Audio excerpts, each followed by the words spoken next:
Yo, Julius, it's your girl Raven Chapman, the Omen. Just want to give you a big shout out here from the UK.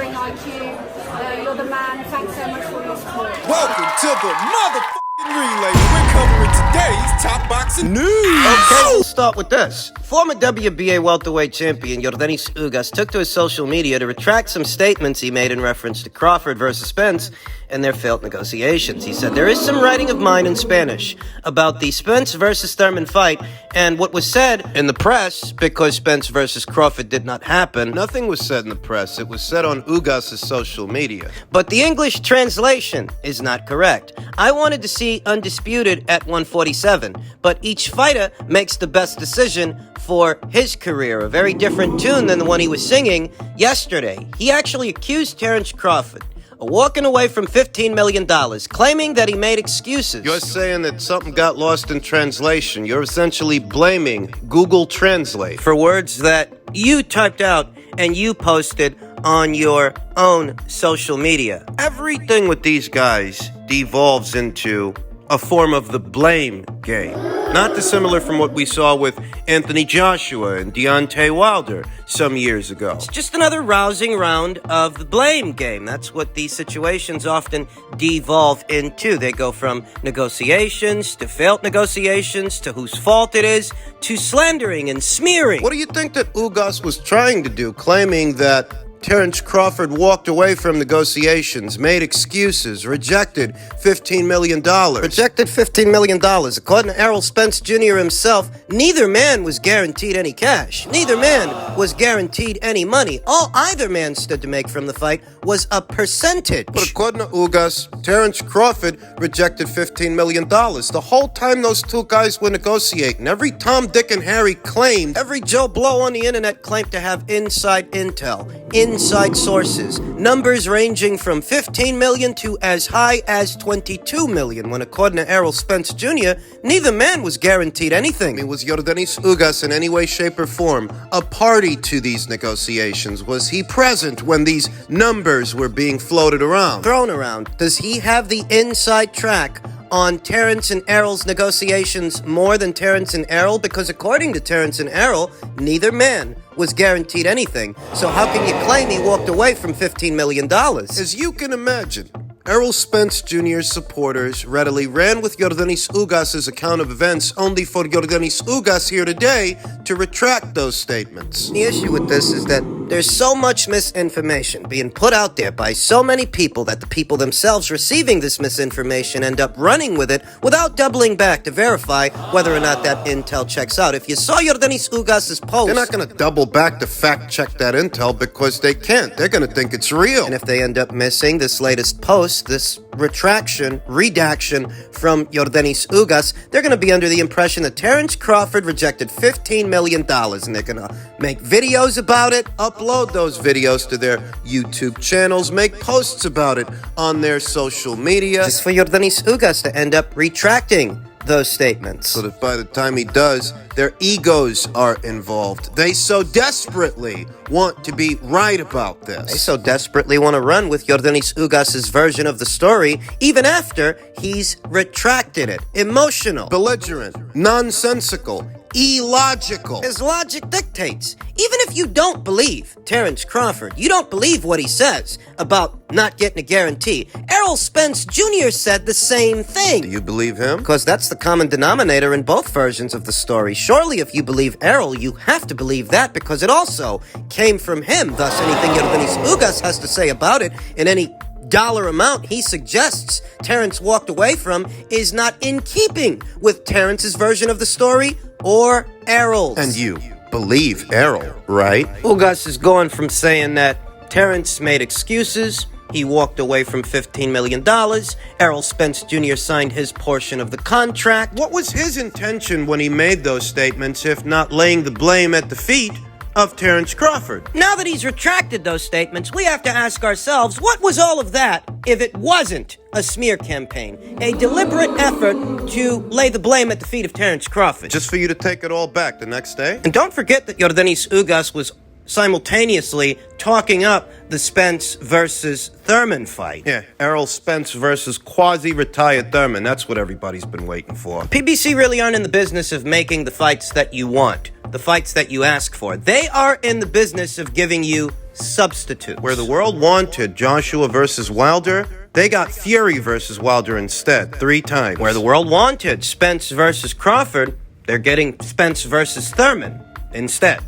In other news, Joe Markowski of DAZN posted this to his social media, retweeted it, I should say. DAZN has published its 2022 annual review revealing 1.2 billion hours streamed globally. DAZN is the largest sports broadcaster in Europe. DAZN now has 15 million premium paying subscribers. It's a win for them. The platform itself is showing growth, though if you read the comments under this post, mixed reviews. Some individuals who are deliberately being obtuse. With the indictment, the primary indictment they're levying against DAZN is that 15 million subscribers in a worldwide market really isn't that big a number. That's what they're saying. But that is a rather short-sighted evaluation because 15 million subscribers, 15 million paying customers is still 15 million paying customers. And that's monthly. That's not particular to one particular show, one or two particular events that happen within a calendar year.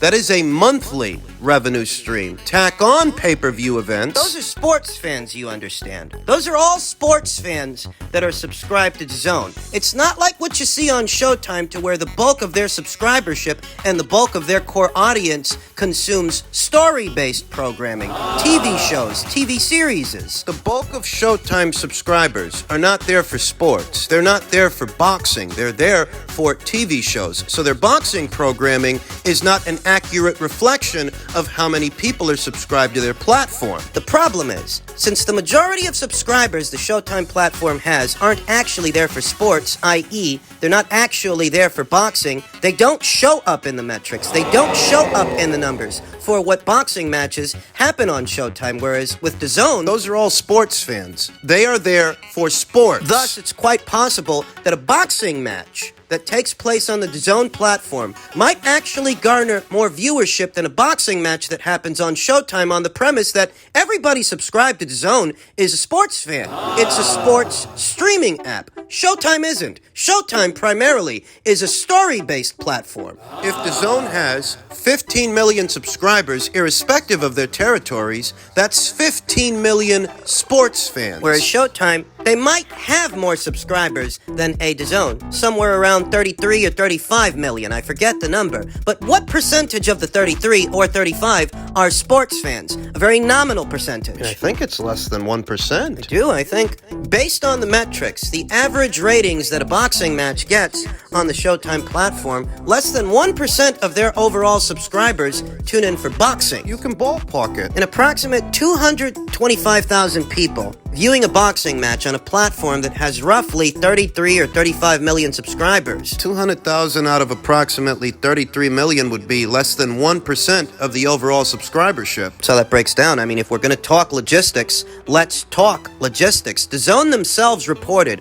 over 1 million pay-per-view buys for the Canelo Alvarez versus Gennady Golovkin trilogy. And a lot of people, they didn't want to believe that number, even though Canelo Alvarez had already sold close to 1 million. He sold something like 800,000 pay-per-view buys on Showtime with Caleb Plant, 500,000 pay-per-view buys with an even lesser-known guy in Dmitry Bivol. And that was on DAZN.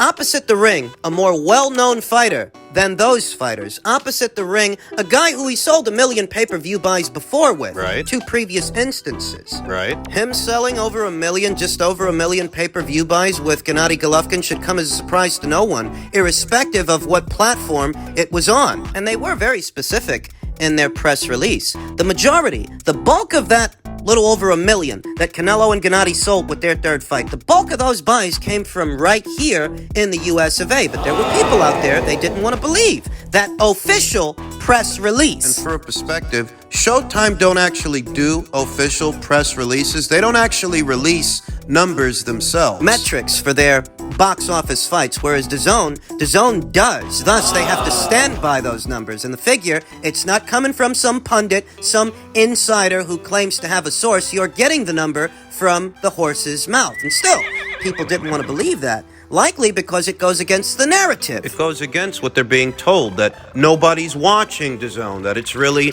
dead zone. That's what the platform's competitors like to say, but I reiterate, I'd wager a boxing match on DAZN likely gets more eyes on it more often than not than a boxing match on a Showtime. Now, on ESPN, like DAZN, caters to sports fans. It's specific to sports fans, though not specific to one particular sport. ESPN is the biggest sports network in the country, and DAZN is not now here in America or globally where ESPN is. Not yet, but they're getting there, and it does look like they've already surpassed Showtime. And there is a similar dichotomy when it comes to ESPN versus DAZN and what percentage of their overall viewers, what percentage of their subscribers are actually boxing fans. ESPN is a much larger platform than DAZN, linear or the app. It's a larger platform than DAZN, and it's a much, much larger platform than Showtime. Though, what percentage of that audience? What percentage of all those people that tune into content on ESPN happen to be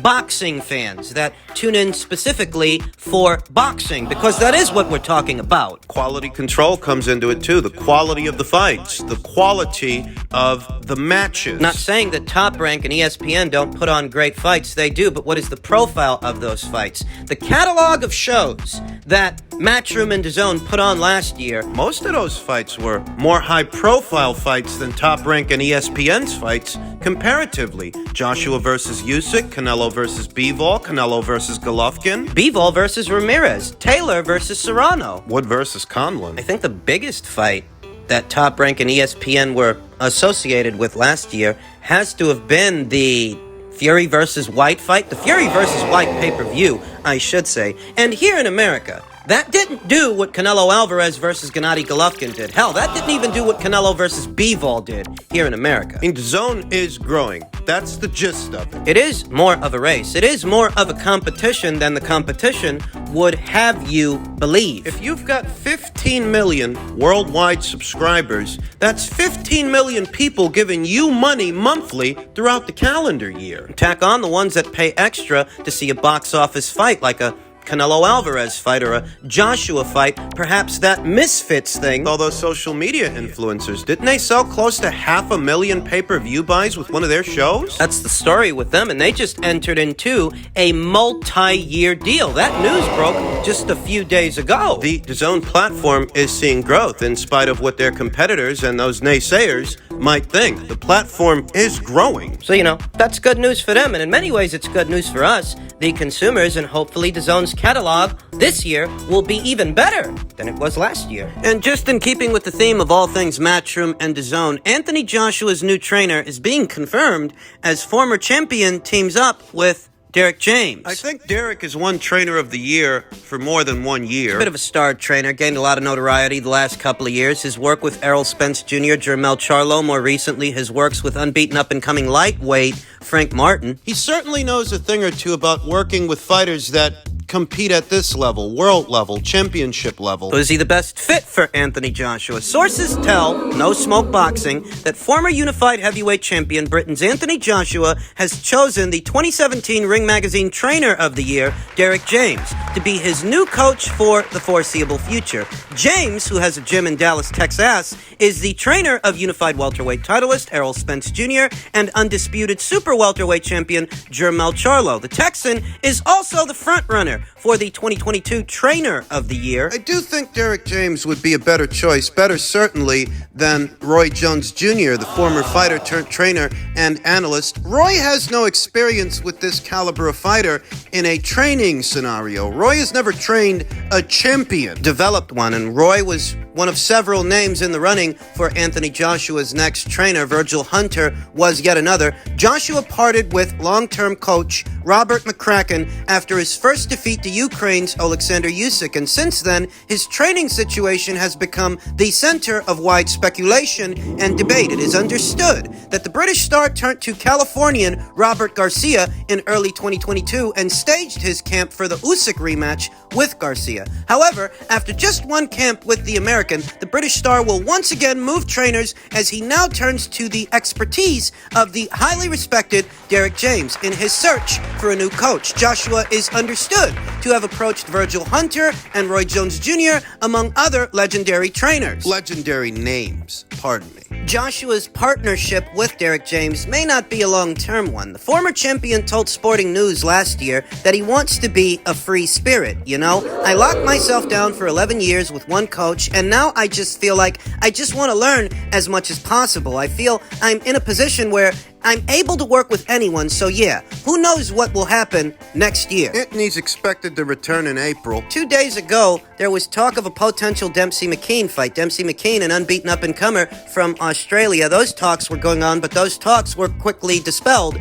yesterday. Now what they're saying is that Dempsey isn't the guy. Dempsey-McKean, the unbeaten up-and-comer, the southpaw, there seems to be a growing probability that whoever Anthony shares the ring with in April, it may be a southpaw. Like Usyk was a southpaw. Among the names in the running, Zhilei Zhang, a southpaw from China, Otto Wallin, another southpaw from Sweden. Dempsey-McKean is a southpaw, but, he's out. Anthony Joshua, having shared the ring with a southpaw in his last 2 fights, he won't be in unfamiliar territory opposite the ring. Another southpaw, a bigger target and a slower one than Alexander Usyk was the last 2 fights. Is Derek James a good fit for Anthony? There is Derek James' ability as a trainer, and Anthony potentially getting what he wants out of that partnership that we have to consider.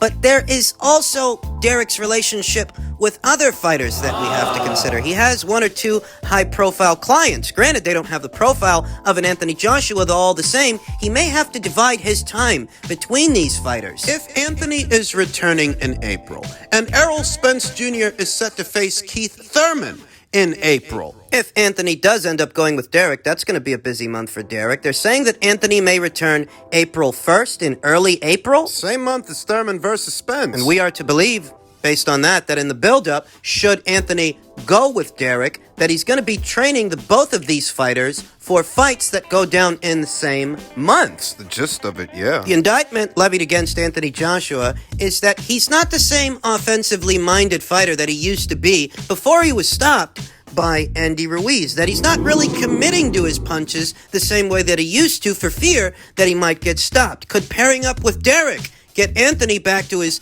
winning ways, not just his winning ways, but his ways as a knockout puncher, a strong finisher? I mean, yeah, Derek can help. But also tack on that whoever Anthony fights, they're not going to be the same caliber of fighter as Alexander Usyk. I mean, that's important too. That if he couldn't knock out Usyk, that's not necessarily Robert Garcia's fault or Rob McCracken's fault. Guy's just a really good fighter. An Olympic gold medalist, a former undisputed cruiserweight champion, current reigning unified heavyweight champion. I mean, we'll see what happens.